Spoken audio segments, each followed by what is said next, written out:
अब हम पढ़ते हैं आर्टिकल 20 और 21 को। आर्टिकल 20 जो है वो एक आपराधिक व्यक्ति के लिए उसके दोष सिद्धि से संबंधित है, उसके संरक्षण के लिए। जब एक आपराधिक व्यक्ति होता है तो उसके दोष को वो अपने आप को कैसे बेगुनाह साबित कर सकता है, उसको भी कुछ राइट्स मिलते हैं हमारे संविधान में।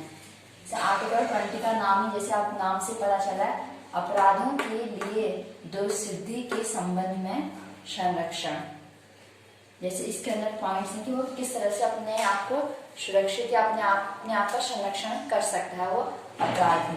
अपराधों के लिए दोष सिद्धि के संबंध में संरक्षण। पहला पॉइंट है, किसी व्यक्ति को उस समय तक अपराधी नहीं ठहराया जा सकता जब तक कि उसने अपराध के समय में लागू किसी कानून का उल्लंघन न किया गया हो। मीन्स कोई व्यक्ति तभी अपराधी कहलाएगा जब उसने उस समय में जो कानून है उसको तोड़ा उसने। जैसे अगर इस टाइम पे क्या कानून है कि आप ज्यादा लोग इकट्ठे नहीं हो सकते कोरोना के टाइम पर। अगर आप ज्यादा भीड़ करके इकट्ठा होते हैं तो आप लोगों को सजा मिलेगी। अगर यही चीज अगर जब पेंडेमिक नहीं था उससे पहले अगर आप लोग इकट्ठे होते तो आपको कोई सजा नहीं मिलती। यही कहना चाहता है कि जिस टाइम पे जो कानून लागू है अगर उस टाइम पे आप उसका उल्लंघन करते हैं तो तभी आप उसके उल्लंघन करते हैं, तभी आपको सजा मिलेगी।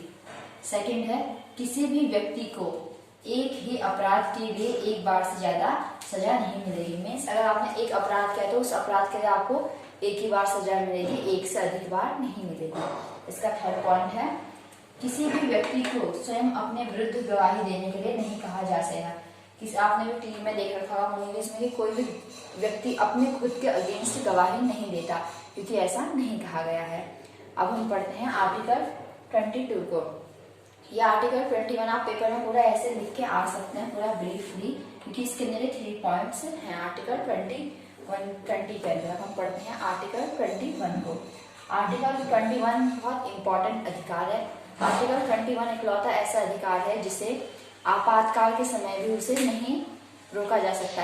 ये हर टाइम बना रहता है। आर्टिकल 21 जीवन की रक्षा, एक व्यक्ति के जीवन की रक्षा और दैहिक स्वतंत्रता का अधिकार। एक नंबर में क्वेश्चन आ सकता है वो कौन सा आर्टिकल है जिसे कभी भी निरुद्ध या निषेध नहीं किया, जिसे कभी भी नहीं रोका जा सकता, वो है आर्टिकल 21। और जैसे और आर्टिकल्स हैं जितने भी हमारे और मौलिक अधिकार हैं उन सबको जब देश में आपातकाल के टाइम पर उनको नागरिकों के मौलिक अधिकारों को रोका जा सकता है, पर आर्टिकल 21 को नहीं रोका जा सकता। इसको जानते हैं आप। किसी व्यक्ति के जीवन को विधि द्वारा स्थापित प्रक्रिया को छोड़कर अन्य किसी प्रकार से वंचित नहीं किया जा सकता। एक व्यक्ति के जीवन को आप खतरे में ऐसे नहीं डाल सकते जो कानून के हिसाब से कानून ने नियम बनाए होते हैं। अगर कोई व्यक्ति सजा करता है, अगर कोई अपराध करता है तो उसके लिए उसे सजा ऐसे ही नहीं मिलती कि कोई आप उसे रास्ते में पीट दो।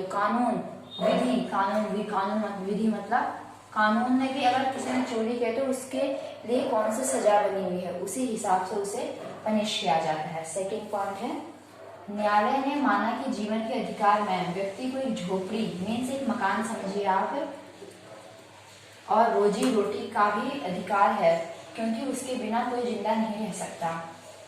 आपके लिए एक बात जाननी बहुत जरूरी, जो हमारे आर्टिकल्स हैं ये कभी ऐसे परमानेंट ही नहीं रहते। मीन्स जो चीज है पर उनमें समय के साथ साथ उनमें और चीजें जुड़ती जाती हैं। जैसे सबसे पहले सिर्फ इतना था कि विधि द्वारा, पर समय के साथ साथ न्यायालय उनकी व्याख्या करता है तो सुप्रीम कोर्ट ने व्याख्या किया और सुप्रीम कोर्ट ने आगे जीवन के अधिकार का मतलब सिर्फ ये नहीं होता कि विधि के अनुसार ही उसके जीवन को वो वंचित किया जा सकता है, वंचित नहीं किया जा सकता। न्यायालय ने इसमें व्याख्या की, इस मौलिक अधिकार को और एक्सपेंड किया और इसमें एक और चीज जुड़ी। जीवन के अधिकार का मतलब एक मकान, रोजी मतलब एक रोजगार और रोटी का भी अधिकार शामिल, क्योंकि उसके बिना कोई व्यक्ति जीवित नहीं रह सकता। आर्टिकल 21 के ही अंदर 86 में संविधान संशोधन 2002 के द्वारा अनुच्छेद 21 में खंड 21 को जोड़कर शिक्षा को मौलिक अधिकार का दर्जा दिया गया है। ये क्वेश्चन हमेशा आता है कि 86 में संविधान की शिक्षा के अधिकार का आप बताएंगे कि 86 में संविधान संशोधन 2002 के द्वारा इसे मौलिक अधिकार है शिक्षा का अधिकार। इसके अंतर्गत शिक्षा के अधिकार के अंतर 6 से 14 वर्ष के सभी बच्चों को निःशुल्क मीन्स फ्री और अनिवार्य, ये परमानेंट है कि आप सभी को निःशुल्क तो फ्री में ऊपर से अनिवार्य है कि 6 से 14 के बच्चे 6 से 14 साल के बच्चे स्कूल अनिवार्य रूप से जाए। आप में से अगर कहीं ने हिचकी मूवी देखी तो आपको याद होगा, जब बच्चे स्कूल नहीं आते तो रानी मुखर्जी पुलिस को भेज देती है उनके घर पे कि आप बच्चों को स्कूल नहीं भेज रहे। क्यों?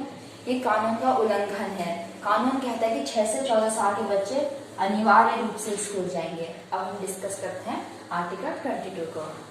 आर्टिकल 22 और आर्टिकल 21 एक दूसरे से कनेक्टेड है। जैसे हमने आपको आर्टिकल 21 में क्या बताया था कि विधि द्वारा निर्धारित प्रक्रिया के अनुसार व्यक्ति को उसके जीवन से वंचित नहीं किया जा सकता।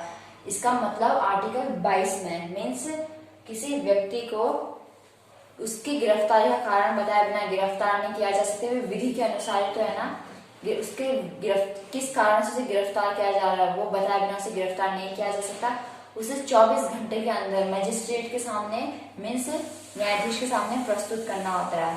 फिर न्यायाधीश ये बताते हैं कि उसकी गिरफ्तारी का कारण उचित है या गलत है। उस व्यक्ति को अपने प्रोटेक्शन के लिए, अपने हित के लिए एक लॉयर रखने की इजाजत भी है। मीन्स आर्टिकल 21 और 22 कनेक्ट से आर्टिकल 21 में जो हमने पढ़ा कि विधि द्वारा, अब उस विधि को यहाँ एक्सप्लेन किया कि विधि के अनुसार, विधि के द्वारा जो निर्धारित प्रक्रिया उसके बिना उसे वंचित नहीं किया जा सकता, और उसे इसमें एक्सप्लेन किया गया। आर्टिकल 22 कहता है अभियुक्तों और सजा पाए लोगों के अधिकार। अभियुक्तों एक्यूज्ड और सजा पाए लोगों के अधिकार। अनुच्छेद 22 के अनुसार बंदी बनाए जाने वाले व्यक्ति को कुछ अधिकार प्रदान किए गए हैं। जैसे पहला, किसी भी व्यक्ति को कारण बताए बिना गिरफ्तार नहीं किया जा सकता।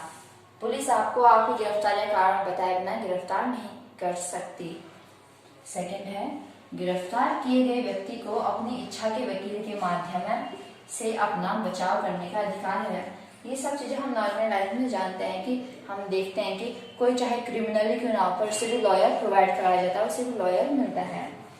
थर्ड है, पुलिस के लिए यह आवश्यक है कि अभियुक्त को 24 घंटे के अंदर निकटतम न्यायाधीश, एकदम पास में जो न्यायाधीश के सामने उसे पेश करे, उसे प्रस्तुत करे। एक्यूज को, अभियुक्त को न्यायाधीश इस बात का निर्णय करेगा कि गिरफ्तारी का कारण उचित है या नहीं। ये विधि की ये कानून के द्वारा विधि है जिसका पालन करके हम किसी व्यक्ति को सजा दे सकते हैं, उसके प्राणों से मुक्त कर सकते हैं। जैसे कोई व्यक्ति चाहे कितना भी बड़ा अपराध है फिर भी उसे सब अधिकार उससे भी प्राप्त होते हैं। अब हम पढ़ते हैं अगले अधिकार के बारे में।